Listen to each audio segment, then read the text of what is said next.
Hello and welcome to the Rebalance Earth podcast. I'm Kirsty Willman, CEO at Rebalance Earth, and today I am joined by Zena Couppey. She is CEO at Altum and we've known each other for a very long time. Welcome to the podcast. Thank you for having me. I'm delighted. I'm looking forward to being interviewed by you. I'm looking forward to grilling you.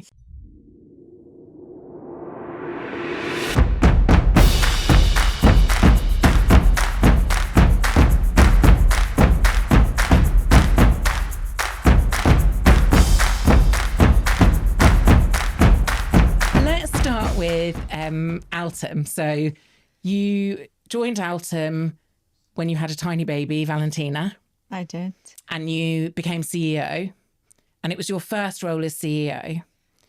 When you joined, what did you want to do? What was your vision for the company?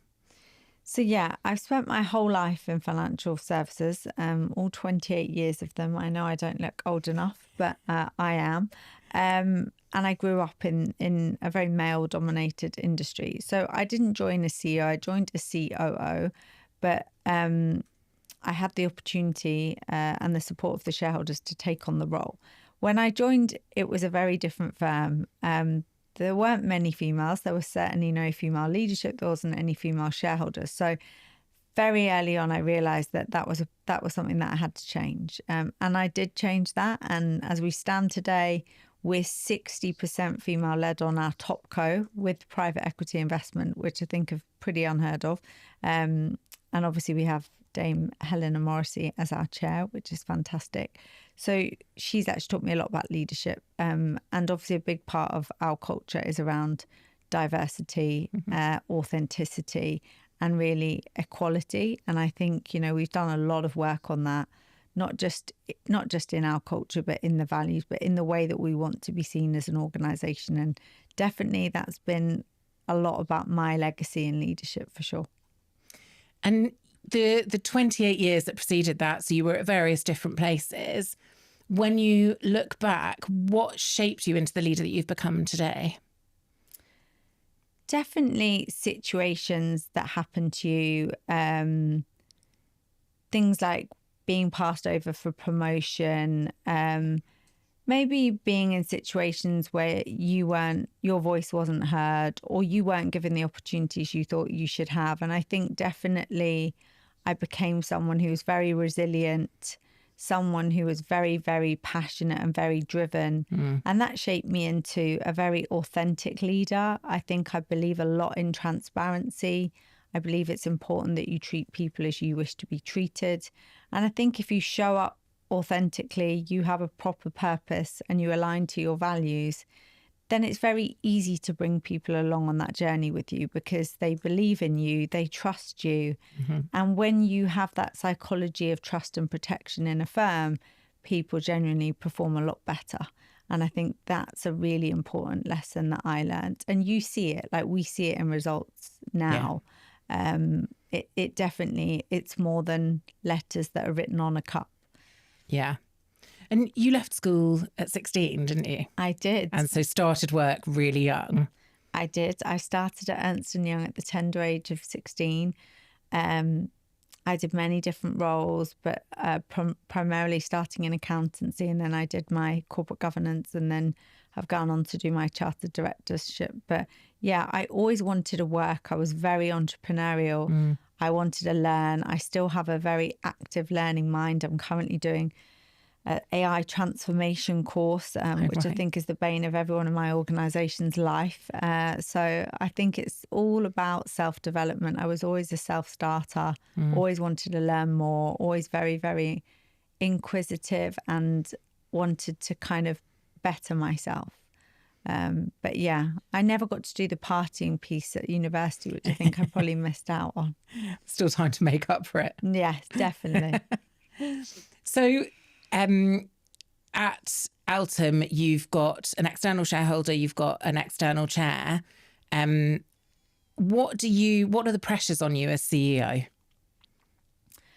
I think the pressures are in the world of AI, it's slightly different. But the pressures are always to build a sustainable business, a business that people want to work at, to have a place that has a great culture, that can provide the best level of client service, that can be a real partner to our clients. There's always pressures on your growth. I think growing up in this industry, this is my second private equity experience, is, don't overpromise, best to underpromise and overdeliver. Have a very clear vision, clear strategy, and be really disciplined around execution. And I think, look, in the world of AI, I mean, I'm super excited about AI. I think the ways that we're adopting it already show that we're just going to increase productivity. We're going to make people's jobs better. We're going to be able to service the clients better. But I think we always have that mentality that change is good. Yeah. And I think you need that. And I think we've been bringing the team on this journey for like 2 years. So I think we're in a great place. But I think culturally is the biggest barrier to adoption. Yeah. What kind of ways are you using AI or hoping to use AI? What sort of things are you trying to do? So we're using it a lot at the moment around repetitive nature tasks, tasks that can be automated, also extraction of data, orientation, sorting of data, and then getting to a point where you're almost building your own LLMs to take over human task work. So it's pretty exciting. I mean, lots of us have taught ourselves how to code. We've done courses on it. And I think, we've even done a hackathon. So I think it's quite exciting. It's a good place to be. But I understand the concern around it. I mean, we're a highly regulated business. So that's one of the barriers in terms of we have to do everything within our own environment because security of data is paramount. And I think that's the bit that I'm a bit nervous of. Yeah, I think it's interesting because obviously we're a much tinier company than you are, but when you've got that independence, one of the massive competitive advantages for us is that we can be really agile in deciding what we want to do with AI and doing it. Obviously, and we have the same, issues with security and regulation. But it feels like some of the big companies know what they want to do, but it's just so slow for them to do it. Yeah, I mean, legacy data, legacy systems. We took the view very early on that we weren't going to do a buy and build structure. So most of our growth, which has been phenomenal, has been organic. And that makes things a lot easier because we've only done 2 pieces of M&A. Everything's fully integrated. Everything's on a very elegant, clean tech stack. All the systems talk to one another. So when you want to now start playing with data and extraction, it's a much better place to be than having 50 or 60 legacy systems that don't talk to one another and pulling things in and out of systems manually.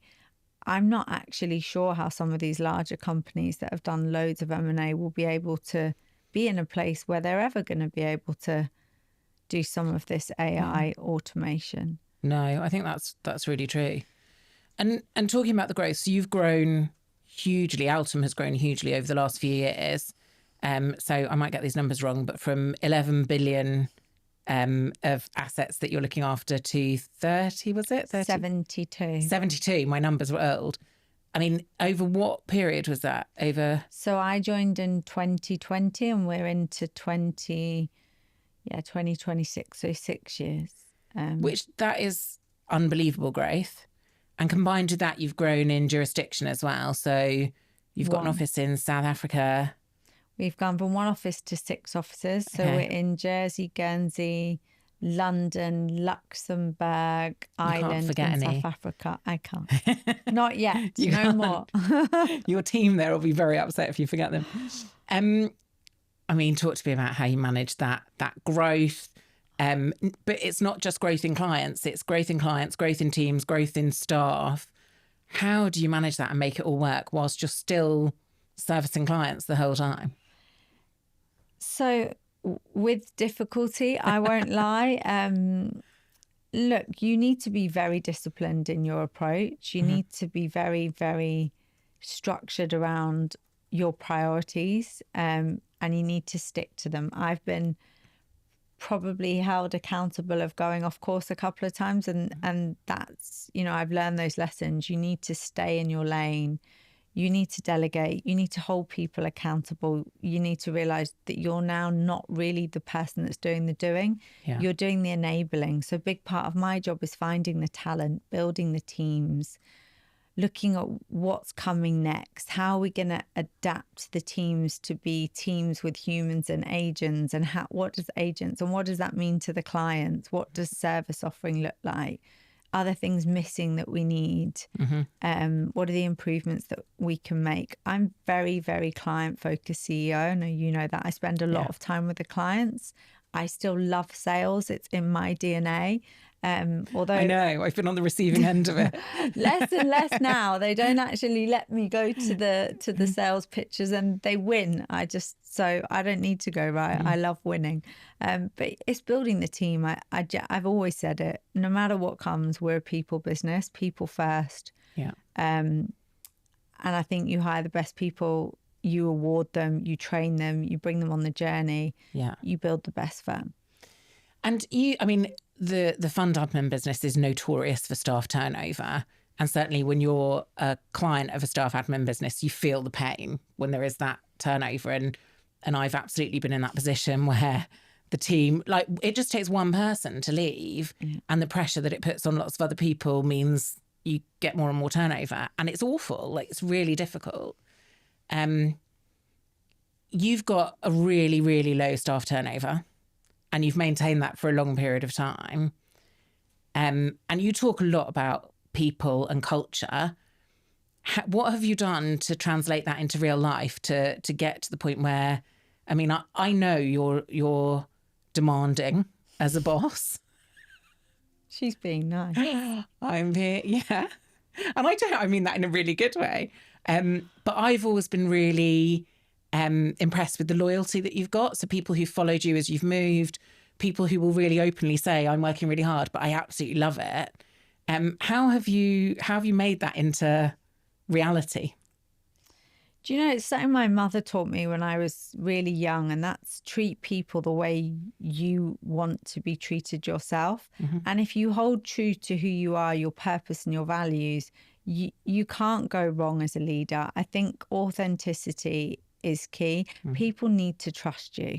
If they don't trust you, they don't know why they're doing what they're doing and what it means to them. They won't buy into it, whatever you try and do. So whatever you say, whatever values you write on the wall, it's how you make them feel. And that's something that I spend a lot of time doing. I just was in London today doing the results of the employee survey.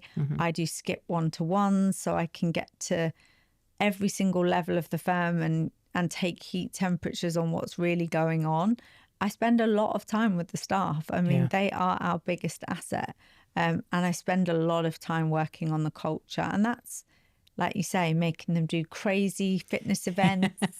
I love this. You've got to tell us more about this. So you do full team days for the whole company, and you do things like High rocks,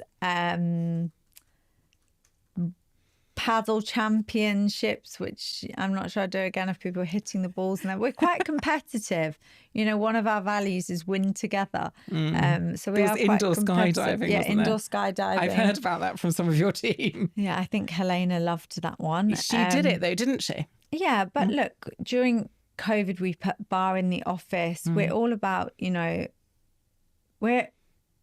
you're a family when you're together this much time, so you need to enjoy the time you spend together, and you need to really appreciate people. And I think it's the little things that matter, the little things add up. And just, we had our best quarter ever this last quarter, and we just did drinks on a global basis last week on the Friday for everyone. A simple thing, but it goes a long way. And I think sometimes when people are really busy, they forget those things, and they're what matter to people sometimes. And I think sometimes you forget what the successes are, because at the time it's like a little marginal thing, gains. Absolutely. Celebrating failure, we're big fans of that. Big fans of experimentation. No one's afraid to fail more. That's what you say. Try things, be experimental, challenge things. It's a massive part of our culture. And I think So what's been interesting to me in moving into this role, because I'm part of running the company, I feel such a sense of responsibility to the team. And obviously, you know, there's challenges along the way. And I feel more pressure in that responsibility to the team than lots of other things.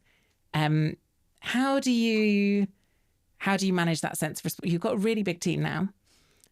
How do you manage like the pressures that come with that responsibility? I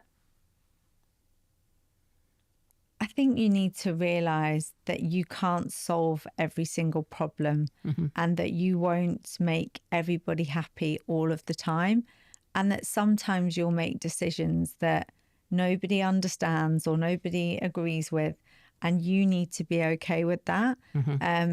It's a big response. I take it very seriously. You know, you're the master of their destiny in a way, and you know it's a tremendous honour. It's obviously something that's quite stressful at times, but that you get a lot of joy from it. I mean, a massive sense of achievement for what we've achieved, even more so than probably what I did at San. Just what we've done now, taking a business that was unheard of to now seeing as one of the main disruptors in our industry. It's been amazing. I wouldn't have done it without the people, you know, and to have their loyalty and have their trust and have their respect. I take it seriously, but we'll pay it back. We pay it back to them. They know we look after them. Nobody's afraid to ask for things in our organisation, and that's something that I like. There really is that psychology of trust, which is really important. When you look back on your career, what's the thing that has made you most proud? Taking on the role of CEO, I really was a bit nervous. I'm not sure I wanted to do it at the time. I was in the role of COO. It was a natural place for me. Sales, you know, accountability on that I was fine with. Accountability for running the whole organisation, I wasn't so sure. And it was heavily male dominated. I didn't really have any female role models to look up to. And then when I was asked to change the chair, I was like, well, I want a female chair. And they were like, okay, no worries. And who do you want? I said, well, I want Dame Helena Morrissey. And he spat his coffee out at me and he went, yeah, I mean, come on, like you're a bit small and she's not going to be interested at all. And I was like, well, can you at least ask her? And he was like, oh yeah, sure. And I remember meeting her in the arts club. I'd done a whole presentation. She didn't ask me anything about salary, package. She just listened to me and she said, you know what? I would love to be on this journey. You sound like a very passionate, driven young lady and I'd love to support you. And it's been amazing because, you know, she was a really big role model for me, someone who got to the top of her career, has 9 children, which I really just unbelievable and still looks fantastic and is, you know, a fantastic mentor to me. And we were just talking about the other week, we just launched the mentoring program and everyone was a bit like, oh, you know, she's so busy, but I've always got time to mentor people, just like we do reverse mentoring. I think you learn so much from it, you know, people are always scared of it, but I've always told people I've had a mentor my whole life, inside and outside of work. It's really important. I really love reverse mentoring as well, because I think we've got so much to learn from just a different way of thinking about things or a different way of approaching things. And especially with things like AI, like that's... and purpose, what we thought was important in life and really that we work towards, having a house and doing these things, is not the same for the younger generation. No, not at all. And they just value things differently. They value time. Like we did drinks the other week and one of the new joiners was like, I can't believe she comes to the drinks and she's here for 2 hours and I've never known a firm where the CEO comes. Obviously we're smaller, but being present for staff is really important, and you see it more and more in the world of automation where they watch a lot of videos and they do a lot of things virtually, that they crave that human interaction. And I think they also know that that's what they're learning from. Like the real value comes from spending time with people who've got all of this experience that they can share. But as you say, we're spending less and less time together. So you're CEO of Altum. Your husband is CEO of Chapter 2, his company. You've got 2 children. Lots of offices. You've got, you live in Jersey. How on earth do you manage all of this? We have help. We have an amazing nanny. Without her, it wouldn't be possible. A lot of rigor around our relationship and a lot of no. You have to say no to things. I think, you're always worried about, I should go to that. I should go to that. We protect time because that's what we don't have a lot of. Yeah. So, we make time for each other. We make time as a family. I was at his event last night. We make time. We're each other's biggest champion, but we also are there to provide the support as well. And I think that's really important. It's not easy. There are times where we don't see each other for like 10, 12 days at a time. Some would say that's the perfect marriage. Sounds like a dream. Yeah. Hopefully my husband doesn't watch this. Lots of my friends would think that. But it's tough, right? I mean, as a mum, you miss things like the first days at school. Yeah. Less so now because I am very strict and I encourage all of my teams to be there for important occasions like sports days and prize givings. And, it's really important. Family comes first. My team know that. There's nothing more important than my family. But managing it takes an army. I have an amazing EA, Grace. Without her, I probably would be at the wrong place right now. So just take help. That's the one thing I would say. Know your limits, preserve your time, and your health is your wealth. Without your health, I mean, I have every type of tracking device on me to try and help me, give me some data that helps me make better decisions. And then it's all around consistency. Yeah. It's those small marginal gains. They're real big things. Yeah. It's really difficult to prioritize sometimes though, because you're in the moment of like, it's the school assembly, but I've got a call with a potential client. And so in that moment, it feels really difficult to say, actually, can we reschedule this call? But or can someone else do it? They would totally be fine. Yeah, totally. It's the nervousness to not think that's okay. Yeah. And everyone's human. They always understand. But I think there's a nervousness that if they don't see you doing it, they won't think it's okay. And I feel like that's the culture that I've tried to instill to people, that you are human. People will understand if you ask and you plan. I used to always feel more sensitive doing it as a woman because I felt like when men in the office said I've got to go and pick my kids up, everyone would be like, you're such a good dad, well done. And when I do it, I feel like people are going to think I'm flaky and not responsible and running out of the office. But that's just us as women all over. We feel like we have to overcompensate. We feel like we have to try to.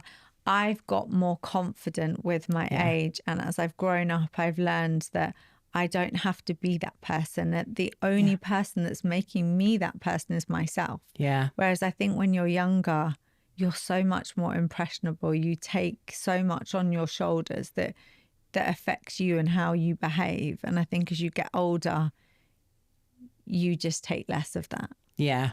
Yeah, definitely. You become more like a man. Yeah, exactly. We're all becoming more like men. I mean, I think there's just such freedom in realising that you don't have to care what everyone thinks. Like there's certain people whose opinion does matter to you. But actually, I mean, there's times where I found myself caring about what someone thinks. And I don't respect how they manage something or how they do it. So why am I listening to that piece of advice and not the advice from the people who I do respect? Some of the best entrepreneurs in the world are not the best leaders. Yeah. So I think it's just about the things that resonate with you as a leader, your style, your values, your purpose. Yeah. That creates how you lead, and how you are as a person. But I really admire some of the top entrepreneurs in the world. I don't necessarily think they're the best leaders, and I don't think they've got the best followership. Yeah. But often those people don't make the best decisions. So yeah, absolutely. What's the end goal? What's the aim? Like, you're so driven. You became CEO with 2 young children. You've done huge amounts of growth with the company. What do you want to, what's your vision for 5 years, 10 years of where you're going? I just want to build the best business that everybody wants to work at, that clients want to work with in a sustainable manner, that has a great reputation, that really can transform the way in which we work. I think the exciting thing for me where we are now is we can really see with some of the stuff we're doing that it will transform the way that we work as a firm. And I think it's going to make people's jobs much more enjoyable. Yeah. And it's going to mean we can service clients better, we can service them faster, we can be more insightful to them and allow them to really focus on what they need to do, which is, transactional and returning shareholder value. I think for us as a business, we're in a great place. I just love to see the way that people are growing up within the company. And I have a few of them that are like, I want your job one day. And I love that. I mean, yeah, I just, that makes me, a lot of it now for me is about legacy. Yeah. It's more about building something, continuing to build something that I'm super proud of. I mean, everyone laughs. I'm not going to retire anytime soon. I'd be bored, I think, on the school run. Yeah. I love what I do. I wouldn't do it if I didn't. There are some days that are harder than others, don't get me wrong. Of course. But in general, I do love what I do. Get to meet lovely people like you. We obviously haven't touched on, and I want to, so Altum are supporting us as administrator at the moment. And obviously we're very focused on sustainability. And one of the things that we looked at when we were choosing an administrator was someone who was aligned with how we were thinking about the world and how we were thinking about what we were contributing negatively and positively. I know that's something that you've done lots of work on with your team, and you've got an ESG committee, I think. Yes, I cannot take the credit for all of this, but there is a young gentleman called Evan Lafomba, who's an associate director, and he has been unbelievable in gaining momentum for ESG for us as an organisation. He was the one who came to me and said, look, I want to use this as a real differentiator for us. So he said to me, I just need your commitment and some budget.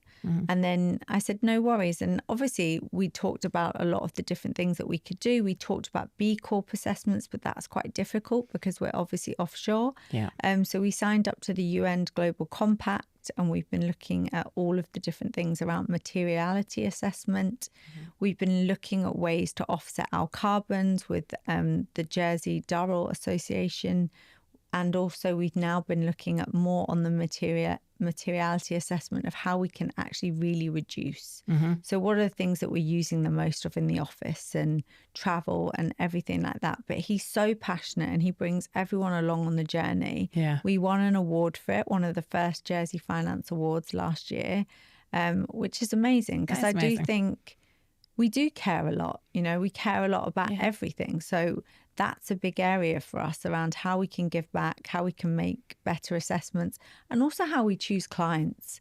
So, we try to choose funds. Like your fund's amazing because we're all learning so much about how you do all these different projects. They're just so interesting. Yeah. And everybody wants to work on your fund. So, I mean, that's exciting for you. I'm pleased. Yeah. I mean, I think it's funny because I think people think, like, obviously we're directly involved in restoring nature. So it's easy for us to say everyone should do their piece. But I think it's really interesting when you go, well, actually, what are we as a business able to do? What should we be doing? What can we do? And it's good to have that commitment from individuals who really care about it and who will really drive it. Yeah, for sure. Because as CEO, you don't have a lot of time to be the one finding those things, but you need to give support. And often, budgets are tight and not loads of people want to give budgets for stuff like this. But I think genuinely they're things that are going to be differentiation for people in this industry. Yeah, absolutely. Absolutely. So it's been great chatting to you. I feel like I've asked lots of questions that we probably don't have the chance to talk about normally. You are obviously, this is my final question. You're obviously a big role model for lots of people, but I would say especially women. If you could give some advice to people who are listening, who are thinking, this is amazing, I want to be a CEO one day, what would your advice be? Don't give up. You just need a bit of grit, a bit of determination, a bit of belief in yourself. Mm-hmm. I think that's the best advice I can give to someone. Everyone knows I'm not a fan of quotas. I believe that you need to be picked for the job because you're the right person for the job, whether you're a female or a male. But I also believe in creating structure for diversity and allowing women space to become the person that they need to become. And ultimately, where the biggest problem is when people have a family and they come back and they feel like they've lost themselves and they struggle with being a mum and wanting to have a career. And that's about putting the structure around them. And that's everything from how you hire, how you speak to people, how you promote people.